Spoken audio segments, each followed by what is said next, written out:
Is everybody ready? Okay.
Ladies and gentlemen, thank you for coming to the press conference this afternoon. I'd like to introduce you all to Pastor Peoples. I want to say my name is Roy Peoples, Pastor Roy Peoples of Turning Point Life Church, and I just want to thank everyone for allowing us to speak to you today. Also, I want to thank the city of Kenosha for the peace and calm that it has been experiencing over these last few days. The unity that is on display for the world to see has been that we are now beginning to be creative to turn chaos into calmness. We also want to thank everyone who is participating that's out there for the unity that they have shown to each other. We are positioning ourselves to receive the necessary tools and resources to address the disparities in our community. Also, again, we want to thank, we want to pray for the Jacobs family for their healing. We want to pray for what they are asking for is peace, and we want to honor that and calm for the city. We want to so thank you for the peace and unity as we are answering the hard questions of the day. Is how do we move forward as a city? And so therefore, we are excited about the coming week and activities that's going to be here. And so I'm sure that you are too. With that, again, I just want to say thanks to everyone.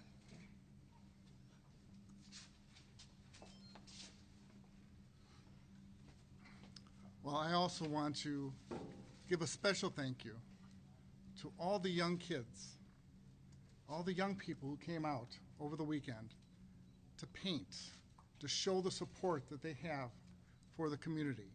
Of all the people who came together to clean up and to liven up the uptown and the downtown so that when people come through the community, they see that, yes, we have issues, yes, we're going to deal with those issues, but more importantly, we as a community stand together, and we will make a difference.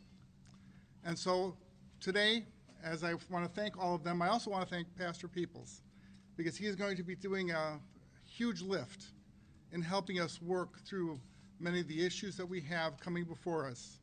He and the Department of Justice are going to be working with us on a number of our racial issues that are in the community, and we're going to work together to resolve and move forward on those issues. I believe that you will see a stronger Kenosha when we're. The other issues I want to bring up, though, I think is, again, people need to understand the Guard is here, the police, the sheriff, the fire, and officers from around the state and other places are here to be supportive of what needed to happen to make sure that we had peace. I have every confidence in those individuals and the work that they're doing. We will get better and do a better job continuously. So thank you very much for being here.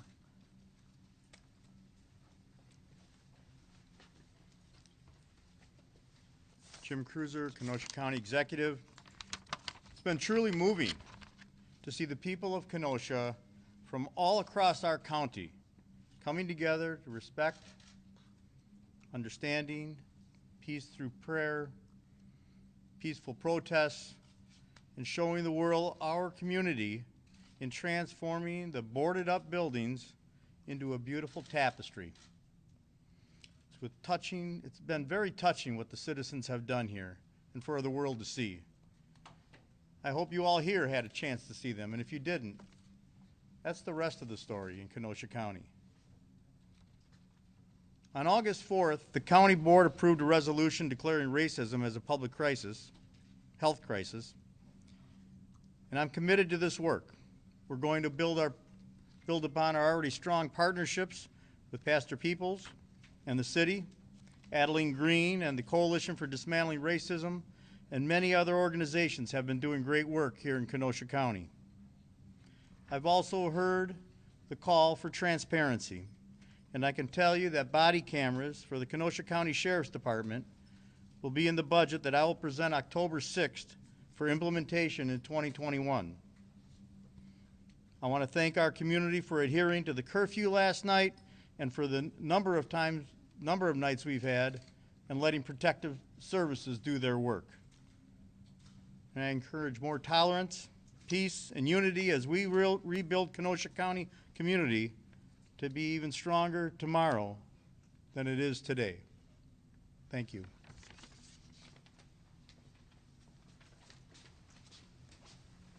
Good afternoon. Both the county executive and mayor pointed out we've had several days of peace here, and we have. The last 5 days have been closer to normal for Kenosha. And really, if you go outside of a few block area in Kenosha, life has been just like it has been all the time. The businesses have cooperated, the people have cooperated, the citizens of Kenosha have been outstanding in their support for everything that's been going on here and assisting law enforcement in so many different ways. From the very beginning, I pointed this out, but I want to make it clear that every entity has been extremely cooperative when we've asked for help. We've had resources from 40 different police agencies and sheriff's departments throughout Kenosha. When we called for the National Guard, we called the governor's office. They responded immediately. When we put out the call to the federal government, the governor had to make the call to the president, and more resources came. And since all the pieces came together, we've had more calm in Kenosha. The protests have been peaceful, and we're very, very thankful for that. There have been a few arrests. There's been over 200 arrests since this started. Over half of those have come from outside of Kenosha. What I've learned this last week more about these types of events, things I've never known before. And I've learned that, and this is really for the people of Kenosha and any place this would happen again, there are a lot of outside agitators that try to scare people. They will make phone calls to businesses, to churches, to residents, trying to scare and intimidate. Don't let them do that. Don't pass along social media that has been passed along and actually created to scare people. We have vetted out thousands of social media, I don't know what you call it, but little pages, little snapshots or quotes, and most all of them have been false. As you pass them, please let us know of things you see, but remember, as there are people from outside Kenosha, outside Wisconsin, and we've had some that are outside the United States calling in here to scare people of what's going to happen. We have got, if I could share just the resources that are here in Kenosha, it would make you feel better, and I'm not going to share that. That isn't what I'm here to do. But I'm letting the people of Kenosha know that we have a lot of resources, boots on the ground, technology. We have a lot of resources here and at our disposal to keep Kenosha and the county safe. And there's been no politics. I'm going to assume that on the outside of this county and outside of this operation, there's a lot of politics being played. You don't see it here between the different agencies and all the different forces that are here. You don't see it. It's one cohesive group to protect this community. And I'm very proud of all those different pieces. For the young lady that asked me last Friday if I saw the video, and then someone actually sent me a little snippet of me, someone on that last Sunday night a week ago handed me their phone. And I remembered that situation, but if you saw that video of me holding the phone, you didn't look at what was around me. You did not look at the rocks being thrown at me, the Molotov cocktail that was landing near my feet. I wasn't looking at the phone. I was looking at the people that were very animated around me. But this weekend I did look at the video. I still don't have a comment on it. You're asking me to make a comment about something that my department isn't doing the investigation on. And I found out that there's a lot of things that are coming out that aren't quite accurate, but I'm letting other people sort through that. I'm doing the job I have to do, and that's to help keep people here safe.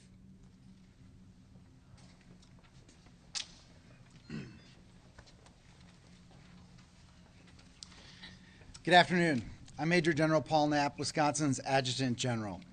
As we move into week 2 of this response, I want to provide a brief recap of Wisconsin National Guard's mission here in Kenosha.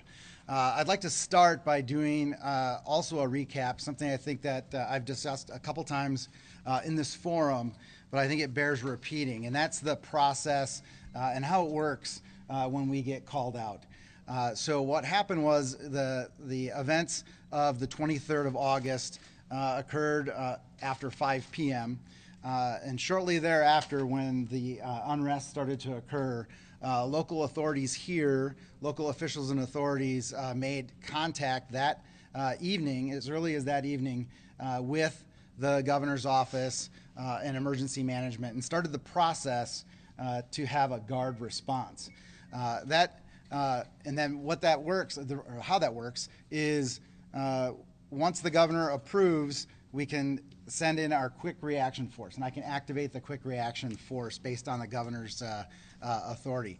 What the quick reaction force is, that's 125 service members. So I know I haven't talked a lot about numbers, but I think this is an important number, because that's the number of service members that we have on a 12-hour recall, which means that once that call is made, and once we start those forces moving, 12 hours later, they will be at their armory, ready to depart on mission wherever they're needed throughout the state. So that's kind of how that works. And then follow-on forces would be 24 plus hours after that, because as I explained in one of these early press conferences, and just reminded everybody that the National Guard, citizen soldiers and airmen, and they have other jobs, and they're when they get called, they have to stop what they're doing, report to their armories, gather their gear, ensure that all their training is up to date before they can be involved in a response like this. So that's kind of the background. I'll go into a little bit of the timeline now. So it started on August 23rd, approximately, and that was all through the evening. So it went from when the event occurred through until when we actually received the official response, the official request at 3 a.m. And that came through at 3 a.m. And at 3:09 was when I received verbal direction from the governor to activate the quick reaction force and mobilize those guardsmen in support of Kenosha.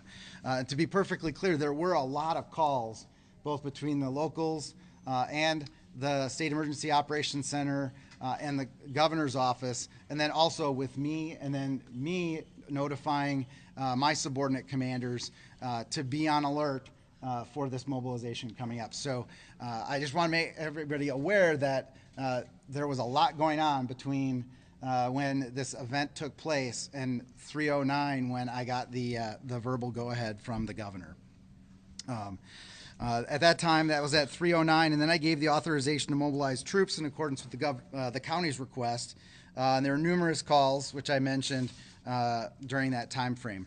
And so we actually started the process based on the verbal authorization, which was followed up approximately 9:30 a.m. on Monday morning with a written order from the governor confirming that request to mobilize troops in support of civil authorities here in Kenosha. Kenosha County also requested emergency police services, armored vehicles, radios from the state, the emergency management, over the course of Monday afternoon. Then 2 Wisconsin State Patrol strike teams and an additional 125 law enforcement officers from neighboring jurisdictions and around the state responded, and in addition to the quick reaction force for the National Guard, were here in Kenosha on Monday evening. On Tuesday and continuing through Friday, we increased our number of Wisconsin National Guard troops in accordance with the plan and the requests from the local authorities, and this number topped over 1,000 on Friday. Again, I haven't been talking about numbers, so decided to go with that number. And that just give you some idea of the size of the force that is here in order to protect the public in Kenosha. Governor Evers also made an Emergency Management Assistance Compact request, or EMAC, and I talked about that previously as well. And basically that's a request to other states to provide additional National Guard assets for the efforts here in Kenosha. By Thursday, August 27th, the state had secured those memorandums, those compacts with the other states, which were Michigan, Arizona, and Alabama, who sent their military police companies here to assist. And those states began arriving here on Friday last week and have been augmenting all of the other forces in place here in Kenosha since then. So we're grateful that this weekend has remained peaceful in Kenosha. I can't say that enough. We're honored to be of assistance here in the state and in Kenosha in the time of need. Our National Guard troops will remain in Kenosha for as long as needed, and we'll have all those discussions in conjunction with the governor and local authorities on how long we'll be here. and will continue to assist local authorities in preserving public safety, our #1 mission, and setting the conditions for people to exercise their First Amendment rights. Thank you. Same as last time, since I'm at the podium, I'll be the first to take questions. Sir, Yes. what role, if any, did the White House have in sending National Guard members to Kenosha? So the White House rolled in and has talked a lot about sending National Guard members in. And what I want to reemphasize is that the process is actually a governor-to-governor compact through the EMAC process. We had already started talking to other states. That's one of the things we do right away during something like this. It's common practice and expected. And so that's how that went. So if the president tweets, if I didn't insist on having the National Guard activate and go into Kenosha, Wisconsin, there would be no Kenosha right now. That would be an untrue statement. Well, it wouldn't be appropriate for me to comment on the president's tweets. Sir, from a security perspective, should the president be coming tomorrow? From a security perspective. Again, so from the National Guard perspective, our mission here doesn't change. Even with the president coming tomorrow, that will be the majority of the security that will take up the movements of the president while he's here in Kenosha. That will be taken over by local law enforcement and state troopers. So will there be continued curfew? That would be a question for the local authorities. They'll be up in just a minute. You can hold that question for them, please. Sir, does the president's visit provide any complications for you as the National Guard tomorrow? And if so, what? And Sure. how are you preparing for that? Well, I would say it does not present any complications for the National Guard. We have a large number of forces here, and we're going to continue our mission, which is public safety surrounding Kenosha and offering people the right to exercise their First Amendment rights. This question is for the mayor. Mr. Mayor. Sir, we're gonna wait till the mayor comes to the Okay. podium. Maybe you can answer then, sir. Well, you can hold that one for the mayor if you don't mind. Thanks. Right. Okay. You got one. Yes. So you're the Adjutant General for the Wisconsin National Guard. Who Yes. is in charge of the Michigan, Alabama, Got it. Arizona Guard, and are they in contact with you?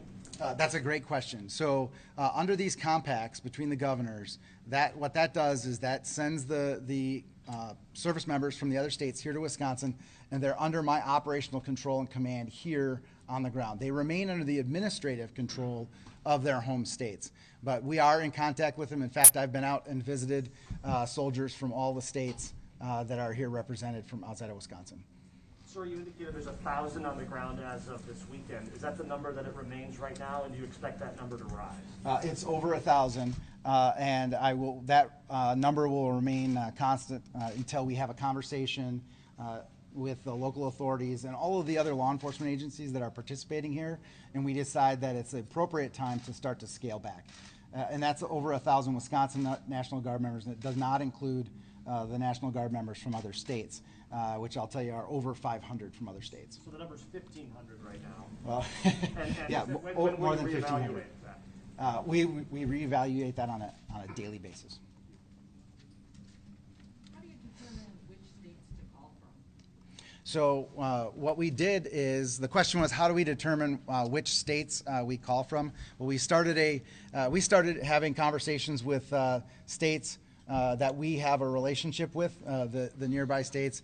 Michigan would be a good example of that. However, the National Guard Bureau is instrumental in assisting with getting that message out that we were looking for additional military police companies. And so they helped us put that message out. So we were handling the situation on the ground here.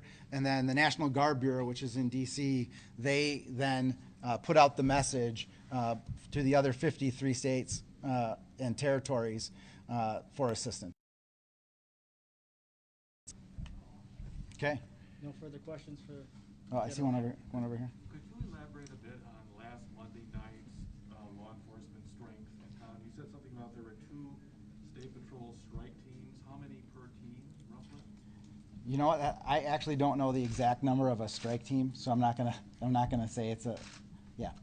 I don't know about the strike team strength. You also said there was some outside law. Yeah, about 125 is the number that I gave. And so that's based on an emergency policing services request that also comes through the State Emergency Operations Center. And when that request comes through, and generally that's done before we would call the National Guard. In this case, it was done in conjunction with calling up the National Guard so that we had both going at the same time. And so that first night, that's a call that goes out to all law enforcement around the state for assistance here in the area. And there were over 125 that responded and were here on Monday. General Knapp, how important was the Guard being here towards maintaining peace in Kenosha? I don't know that I'm a good judge of that. I think the National Guard has done a great job of being here and helping to set the conditions for safe and peaceful protests and public safety here in Kenosha. So I'm very proud of the response from the National Guard across the state. You know, like I've said many times, we're your neighbors, and we're definitely happy to be here and offer our assistance. Would things have been different if you weren't here? I really don't want to speculate. Sir, can you talk in more specifics about what your agencies are doing? I know you talked about keeping the peace. Are you making arrests, or are you leaving that to the local officials? Yeah, great question. No, we are not making arrests. That is something that the local authorities and sworn police officers and sheriffs are doing in this operation, and that's fairly standard. What we do is the National Guard, what we do is we come in and we fulfill roles that allows those law enforcement officers to be freed up from other roles. Like when you came in here today and you saw that the perimeter and entry control points were being staffed by National Guard. That's so that the officers that would normally be staffing those can be out on the streets doing what they do best. Okay. Thank you. Great. Thank you. Question to the mayor. Sure. Mr. Mayor, can you tell us who's coordinating the president's visit and where he will go when he visits Kenosha? I will tell you that the reason the chief isn't here is the chief of police is working with Secret Service and everyone else who's required to be working with for the president's safety and his visit, and I cannot give you any details. Will you be meeting with him? At this point in time, I cannot give you any details of anything that's going to be happening. Should he be coming? One at a time, please. One at a time. Thank you. Should the president be coming to the town of Kenosha? I think I put my statement out early yesterday morning that I felt that the timing was wrong. We always have room for presidents to come to visit, candidates to come to visit. That's the process that you have, and it's something that we appreciate and have people do, but the timing on this we felt was not good, and so we did make the request for him to do it at a different time. Mayor, why do you think that the timing is wrong? I think that you have a community that's in the process of trying to heal. There's so many things that have gone on in this community. It just seemed to me, and I think others, that it would be better for us to be able to pull together, let the community get together, and actually heal up the process of what's going on and start dealing with the concerns that we have that need to be addressed. So it would have been nice if it had waited a while, a little longer down the road, but it is what it is. Mayor, do you feel that Kenosha is being used as a political prop? I think that Kenosha at this present time needs peace and needs to heal and needs people to allow us to do that. And that's what I think Kenosha needs. Mayor, when we hear the sheriff talk about agents from even outside the country reaching out to churches and businesses trying to churn anxiety, how does that hit your ear? What is the goal, in your estimation, of people doing that kind of thing? To me, it is one of the most aggravating things that can happen. People are trying to instigate a problem. You know, all communities have issues. And it's important for people to realize that we need to deal with our own issues. I don't need outside groups trying to agitate my community or try to, I shouldn't say agitate, try to scare my community. So hopefully as time goes on, we'll track down some of those folks and they will be dealt with according to the law. What do you think their agenda is? I'm not even going to try to speculate what someone's agenda is. Will you be issuing additional curfews, sir? There is going to be a continued curfew through the rest of the week. The sheriff and I have chatted a little bit about the timing of it. The curfew will be continued through Tuesday night, and then on Wednesday it'll be extended to 9 o'clock. Mayor, are journalists exempt from that curfew because law enforcement officers tried to tell a reporter that he couldn't be there and had to adhere? That is a very good question. I will definitely talk to the law enforcement to deal with that so that that's not a problem. So media is exempt? I think that there has to be again, the law is what it is, but I need to talk with media or talk with the local officials to make sure that we can accommodate. Mayor, Did you have any response from the White House when you asked them not to come? No, I did not. right here. Mayor, you've spoken about systemic racism in Kenosha and in Kenosha County. Do you believe that law enforcement here contributes to that? I think law enforcement does a very good job in our community. And like every entity and every group out there, we have to deal with racism in general. And I think that is what we're planning on doing. Mayor, will you meet with the president tomorrow, and what will you tell him? Again, that has not been established in any way, and I will let you know when if and when I do something. Mayor, what kind of preparation is taking place for the president's visit tomorrow? I cannot tell you. In all honesty, I cannot tell you because that is something that law enforcement is dealing with, and I am not involved in that aspect of what's going on. Mayor, you mentioned that you want the community to heal. Why is the president's visit not a healing event? I think at the present time, this community, to be very honest with you, would like to have everything just calm down. Nothing against all you wonderful people here, but you know, some of them would like to probably just see a lot of this just toned down and have the opportunity for people to talk. We need to talk. It's internal. We need to do that. Mayor, the sheriff talked about how there's politics at play here. We are in a swing state, you know that. This is an election year, you know that. Can you speak about how you are looking at it through the lens of how politicians are using this moment in time? You know, everyone is going to be always doing this with the politics of what's happening because you have a presidential election. At this point in time, you know what? I care about my community and I care about the people in my community. And that's what my focus is, and that's what I'm going to focus on. Is your community being exploited now? I think you've already heard what I've had to say on this issue. I'm not going to continue to go down this road. Question for the sheriff. Good, I'm out? Okay, Sheriff, you're on. How'd you get out? Sheriff, the county executive talked about body cameras for your deputies. Has this been something in the works? Have there been budget delays, or is this just now coming on in light of what's happened?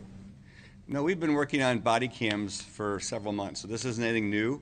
And the budget is still in a work in progress for 2021, so it hasn't been presented to the county board. But the county exec has already said that it will be in the budget to be presented to the county board. How are you guys dealing with preparation for the president's visit tomorrow? There is a large group of people that work on this, and it isn't just at this event. The president's been here before. Other presidents have been here before. They've come in different ways. And the actual event itself, I know he's coming in, but even if I did know something about his arrival and things that those types of things, I can't discuss it. Sheriff Beth, you said earlier, you said more than 200 arrests were made. In the press release, it said from more than 44 different cities.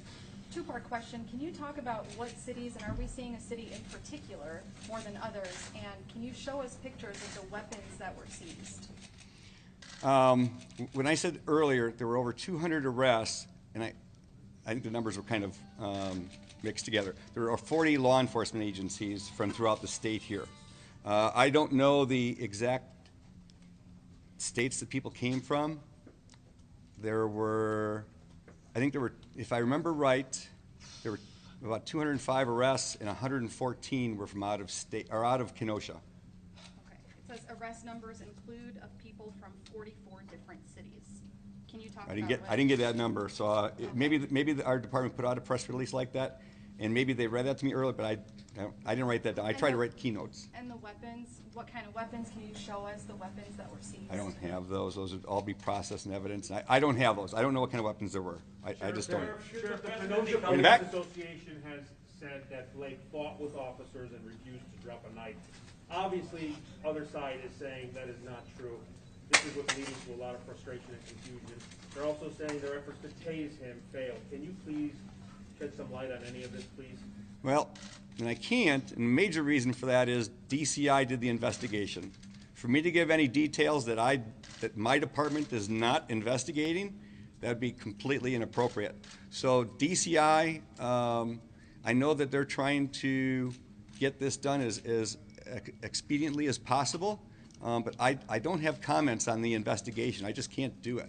Sheriff, the mayor said that this community needs healing. This is obviously something that he wants first and foremost, and therefore he's not particularly supportive of the president coming tomorrow. What are your thoughts on that? Should the president be coming to Kenosha? The president coming here, and we all know it's election year. We've had, my understanding is, well, the governor was here last week. I don't know if there's going to be other visits here. Does anyone of that stature create more work for us? It does. And for me to comment to should he be here, some think he should and some think he shouldn't. For me to give my opinion truthfully on that right now, it doesn't matter. I know that he is coming, and we're going to be doing our best to protect him. Law enforcement person. Sir. That's the problem is here. So what is your opinion? Hi, Sheriff. Go ahead. Would you care to, what is your opinion as chief law enforcement? I just answered that before I even finished. So Sheriff, I understand issues with chain of command when I asked this question previously. But again, you are chief law enforcement officer here.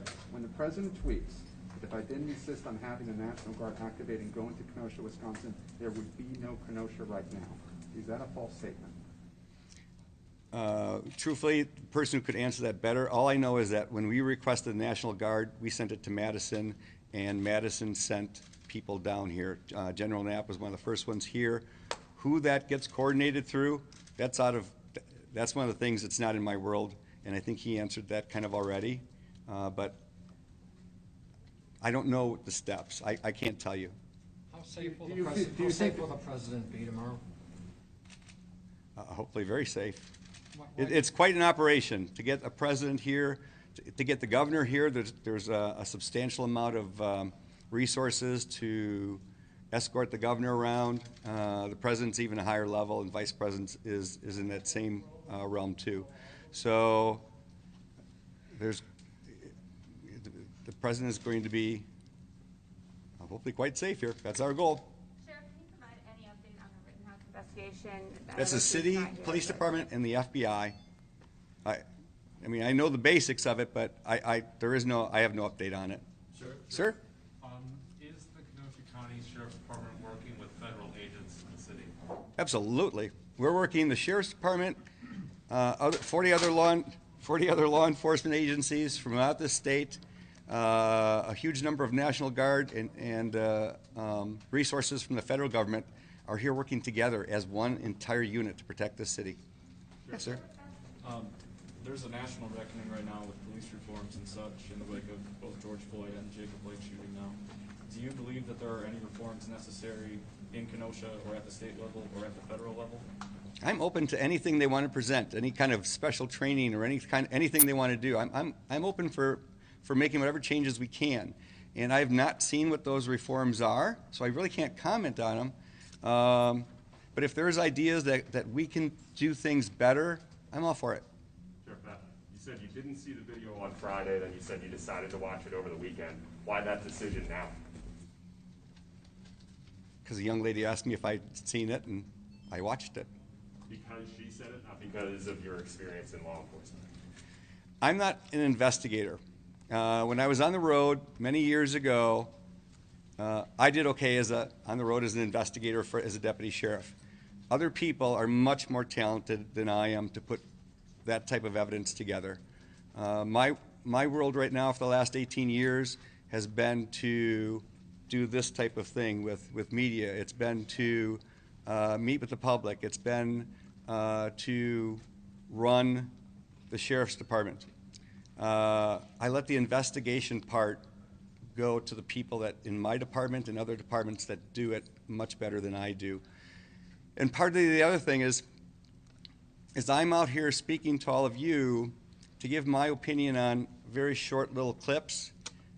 I don't think it's appropriate because you're not seeing the entire thing. I think a lot of people in all different parts of this entire situation are giving their opinion when they don't know all the facts. I don't want to do that.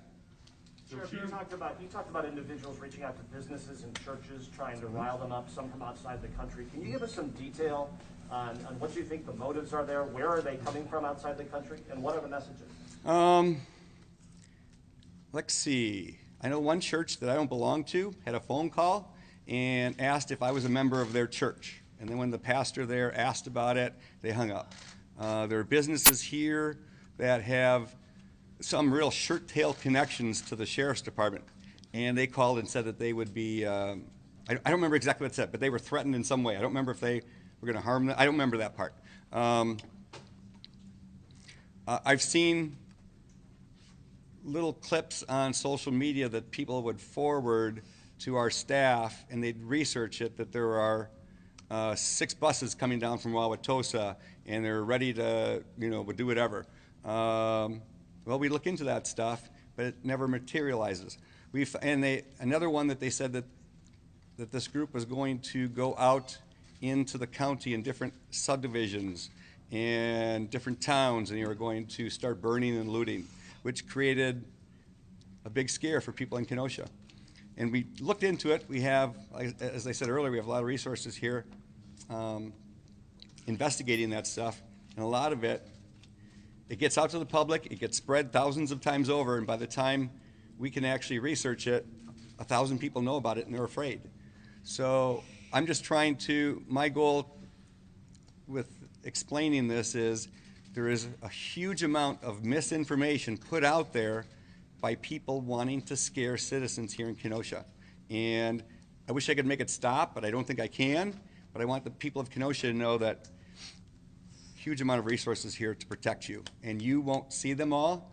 And when this gets finished, whenever that happens, you still will not know how many resources are here right now to protect you. Will that be able to stop anything that happens or comes our way? One more I hope so. question for Sheriff Beth. One more question for Sheriff Beth.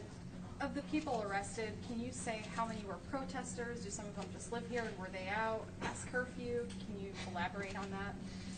I have no idea who they arrested. I know some were arrested for burglary. There were some for weapons complaints. We've had some people that were felons that were carrying guns. I know that there was one carload coming from northern Wisconsin that they were coming here to kill somebody, and unfortunately the person wasn't very smart, had an ankle bracelet on, and they were able to intercept him as he was coming into Kenosha, and they had guns.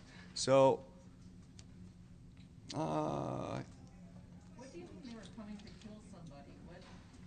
I didn't finish yet. So did I answer your question though? I don't know exactly, and that's part of our problem. We don't know, especially like Tuesday night, we don't know who's doing what. We don't know, are they a protester? Are they trying to protect? Are they, there's so many, they don't have hats that say press. They don't have hats that say I'm a protester. We don't know until we actually put our hands on. Someone? What do you mean they were coming here to kill somebody? What? Well, I was one of them, so I wasn't trying to put that out there, but. I mean, it was with threats to law enforcement, with threats Me. to you.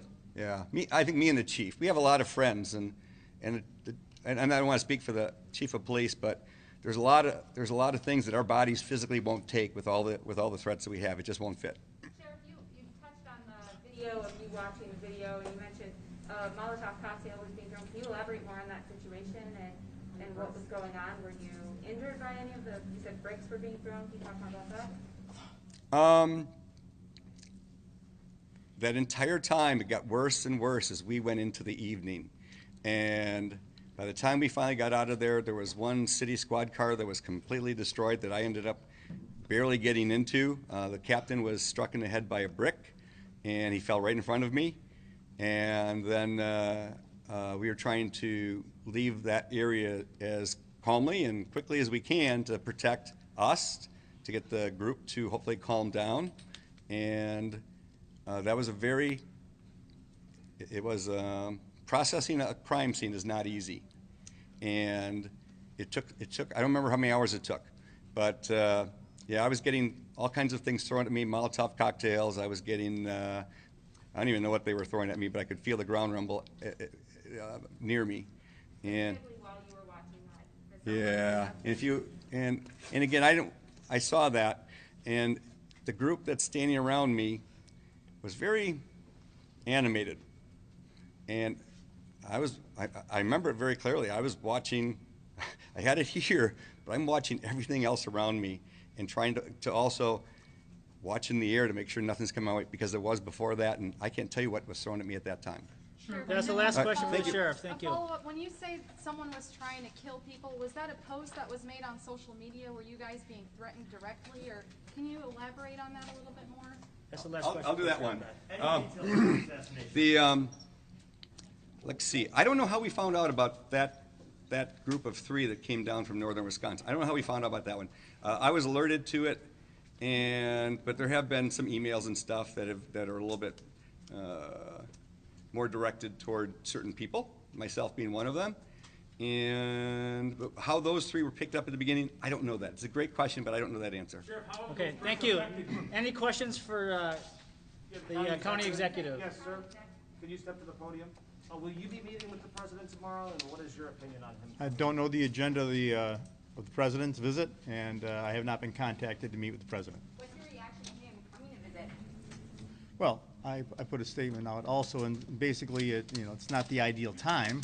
There's a lot of there's a crisis going on in our community, and there's limited resources, not limited resources, we have a lot of resources, but there's a lot, even in good times, for a presidential visit, to in fact have a visit. So, but things have been relatively calm, so let's just hope it stays that way. That would be good. Related to that, sir, are you worried at all or concerned that the president's visit will inflame tensions or lead to violence? We'll find out tomorrow, won't we? Any other questions for the county executive? County executive said that the sheriff's deputies would be getting body cameras hopefully in this new budget. Any talk about Kenosha police getting body cameras that you've had? I'm dealing with just the Kenosha County. County executive, there's been not a lot of detail out on the amount of damage, a dollar amount on damage. Do you know, have any estimates yet on the dollar amount of damage from the fires and other things, and whether any residential properties were burned, and if they were, how many, including apartments? I don't have the totals on that, but that's an important point that we need to address from an insurance issue, and to make sure that they're getting paid full amounts so that they can reinvest those back into the community to rebuild. We have some dollar amounts at the county, but they're loose figures right now as we move forward. I know the city's calculating theirs also, and we're working, I have a call into CABA for them to be reaching out to businesses so we don't miss anybody. It's not always obvious of who had damage and who did not, and who made a report. So I don't think there were any single-family homes that were burned, but do you know if there were? I couldn't say if there were or there weren't. I don't know of any right now. Executive? Yes. I know you sort of already talked about the president's visit, but the Blake family says that they have not been contacted by the White House, at least not yet, as of a half an hour ago. Should the president be making an outreach to the Blake family, and should the Blake family take up any kind of invitation to meet with the president if, in fact, that's a possibility? What are your thoughts on that? The president has so many advisors to advise him what to do and how to do it. But as long as you ask that question, what was your question, sir, to the general? Was that a false statement, the president's tweet? What was that? The tweet? I didn't read the tweet. All right, I'll read you the tweet. The tweet was something to the effect of... No. What was the tweet? A tweet by the president? Yes. If he had not activated the National Guard, there would be no Kenosha. Is that a false statement? Yes, that's a false statement. So you're a political leader here, though, and the Blake family is, the victim in all this. So What is your thought about whether the president? I'm not going to answer questions to presume what the president should be thinking. You have to ask the White House and the staff. How would that affect your? We're on to the next person. How would We're on- it affect your community if in fact that meeting happened? Did you have Would a it be good follow-up? thing? I did. You said it was a false, what part of it was false? That he activated the National Guard, or there will be no Kenosha? Elaborate on that. Why do you believe? You that asked tweet was specifically 2 different times, one question. Yes. I wanted to give you an answer to that question. And I'm asking, I didn't, why do you believe it's false? because Kenosha is a strong community, and we were going to come back regardless. So do you Every day, great things happen in Kenosha County. We went from 1988, when the assembly plant closed and rebuilt. We went through the Great Recession in 2008 and rebuilt, and we were the hot spot of the Midwest, and even in some parts of the nation internationally up until these recent turn of events with COVID and this. And we're going to rebound again, because this is a working class community. We have a lot of businesses here. We doubled the amount of businesses here in the last decade that are substantial employers, and Kenosha is going to be on the comeback. And for someone to say we wouldn't exist but for their action, when I believe it to be false, because I know things too, I just have to tell you what I believe the answer is, and that's false. Next question. Anybody else? You had 2. Do you believe that Kenosha Sir, is you being have used as a 2 political questions, prop? I'm sorry. Sir, would the messaging be the same to the Biden campaign if they wanted to come later in the week as far as waiting, please hold off, or is it particularly related to the current president? I believe both of them should wait till the end of the week or the weekend, but I haven't heard from the Biden camp, so I don't know what's going on there either. So, there we go. Thank you very much. Anyone who has not asked a question? You know, ask you the same thing I asked the mayor. Do you believe that law enforcement in Kenosha and Kenosha County has contributed to systemic racism in any way? We are working with the entire community to work on this. Every community has work to do.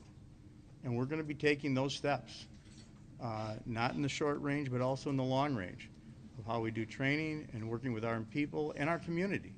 I think it's a good start. If you look around our town right now, the plywood's up, but so are the creative talents of all the people who live here and put their good hearts into making us feel at ease once again. So Kenosha's going to be in a good place in the years to come, and addressing racism is going to make us stronger. We diversified in business from when they used to assemble cars here to now. But now we're going to be stronger by having better diversity and working together. Thank you. Thank you very much. Thank you. That concludes the press conference. Thank you.